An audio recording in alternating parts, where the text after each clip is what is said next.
ಹೇ hi. ರೀಸೆಂಟಾಗಿ ನಾನು ಇನ್ನೂ ಸಖತ್ತಾಗಿರೋ ಒಂದು ಮೂವಿ ನೋಡ್ಕೊಂಡು ಬಂದೆ.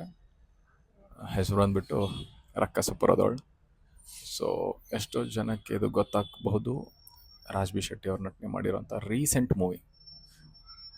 ಸೊ ಈ ಮೂವಿ ಎಷ್ಟು ಚೆನ್ನಾಗಿ ನನಗೆ ಅನ್ನಿಸ್ತು ಅಂದರೆ, ಈ ರೀಸೆಂಟಾಗಿ ಎಲ್ಲರೂ ನಾವು ಬಿಗ್ ಬಜೆಟ್ ಮೂವಿ ಬಂದಿರೋದು, ಎಲ್ಲರೂ ದುಡ್ಡು ಜಾಸ್ತಿ ಹಾಕಿದರೆ ಮೂವಿ ಚೆನ್ನಾಗಿರುತ್ತೆ, ಸಿಕ್ಕಾಪಟ್ಟೆ ನಾವು ವಿ ಎಫ್ ಎಕ್ಸ್ ಎಲ್ಲ ಯೂಸ್ ಮಾಡಿದ್ರೆ ಮೂವಿ ಚೆನ್ನಾಗಿ ಬರುತ್ತೆ ಅಂತ ಅಂದ್ಕೊಂಡು ದೊಡ್ಡ ಹೀರೋಗಳು ದೊಡ್ಡ ಮೂವಿ ದೊಡ್ಡದು ಅಂತೆಲ್ಲ ನಾವು ವೆಯ್ಟ್ ಮಾಡುವಾಗ ಸದ್ದೇ ಮಾಡದೆ ಸಿಕ್ಕಾಪಟ್ಟೆ ಸುದ್ದಿ ಮಾಡಿದಂಥ ಮೂವಿ ಅನ್ನಿಸ್ತು ನನಗಿದೆ.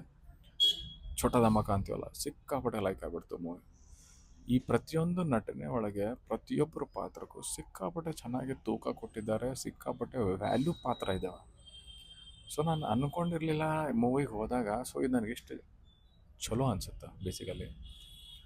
ಯಾ ಬಟ್ ಒಂದು ಒಳ್ಳೆ ಮೂವಿ, ಎಲ್ಲರೂ ನೋಡಿ, ಎಲ್ಲ ಚೆನ್ನಾಗಿದೆ. ಒಂದು ಒಳ್ಳೆ ಸ್ಟೋರಿ ಲೈನ್, ಒಂಥರ ಥ್ರಿಲ್ಲರ್. ನೀವು ಅಂದ್ಕೊಂಡಿರೋದೇ ಬೇರೆ ಇರುತ್ತೆ, ನೀವು ಎಂಡಿಂಗೇ ಬೇರೆ ಸಿಗುತ್ತೆ. ಸೊ ಈ ರೀತಿ ಇರೋದ್ರಿಂದ ನೀವು ಸಿಕ್ಕಾಪಟ್ಟೆ ಎಂಗೇಜಿಂಗ್ ಆಗಿರ್ತೀರ. ಸೊ 2 ಅವರಲ್ಲಿ ಮೂವಿ ತುಂಬ ಚೆನ್ನಾಗಿದೆ. ಬ್ಯಾಕ್ಗ್ರೌಂಡ್ ಮ್ಯೂಸಿಕ್ ಅದು ತುಂಬ ಚೆನ್ನಾಗಿ ಕೊಟ್ಟಿದ್ದಾರೆ. ಸೊ ಎಲ್ಲರೂ ಒಂದ್ಸರಿ ನೋಡಿ. ಕನ್ನಡ ಮೂವಿ ಅಲ್ಲ, ಎಷ್ಟಿದ್ರು ನಮ್ಮ ಮೂವಿ ಬೆಳೆಸೋಣ. ಸೊ ಎಲ್ಲರೂ ನೋಡಿ, ಇಷ್ಟ ಆದರೆ ನಿಮ್ಮದು ಭಾವನೆಗಳು ವ್ಯಕ್ತಪಡಿಸಿ ಇನ್ನೊಂದು 4 ಜನಕ್ಕೆ ತೋರಿಸಿ. ಚೆನ್ನಾಗಿರುತ್ತೆ.